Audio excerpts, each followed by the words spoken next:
ভাইজান, কিরে তোর আবার কি হয়েছে, কি বলবি? কিছুদিন পর তো আমার ইন্টার ফাইনাল পরীক্ষা। ফর্ম ফিল আপও শুরু হয়ে গেছে। ফর্ম ফিল আপ সহ মোট 10,000 টাকা লাগবে। তোর পড়াশোনার খরচ আমি ক্লাস 6 থেকে চালাইতেছি, এখন আমি আর তোর পড়াশোনা করে চালাতে পারবো? আপনি যদি টুনির পড়াশোনার খরচ না চালান তাহলে কে চালাইবো? ওর পড়াশোনার খরচ কে চালাইবো সেটা তো আমার জানার দরকার নেই। আমি ওর পড়াশোনার খরচ চালাইতে পারবো না সেটা আমি ওর জানাই দিলাম। এখন যদি তুমি টাকা না দাও তাহলে তো আমি পরীক্ষা দিতে পারবো না।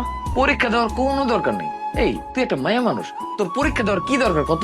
তুই পড়ালেখা করলেও স্বামীর বাড়িতে যায় হাড়ি পাতিল মাছ দিয়ে রান্না বান্না করবি, তুই পড়ালেখা না করলেও স্বামীর বাড়িতে যায় তাই করবি। তাই পড়ালেখা না করা ভালো না? কিছু টাকা বাঁচলো। আমি কই কি তুই পড়ালেখাটা বাদ দিয়ে দে, আমি ঘটকের লাগে কথা কই, 2-1 দিনের মধ্যে তোর বিয়েটা দিয়ে দেবো। কি কো ভাইজান, তুমি আমার বিয়ে দিয়ে দিবা? তোর বিয়ে দেওয়া লাগবো না? তোর কি বয়স কম হয়েছে? হ্যাঁ, তুই জানোস না নারীরা পুরীতে হয়ে যায় বুড়ি। আরে বাবারে, এইসব পড়াশোনা করতে গেলে তুই পরে যায় দেখবি বিয়ে করার জন্য আর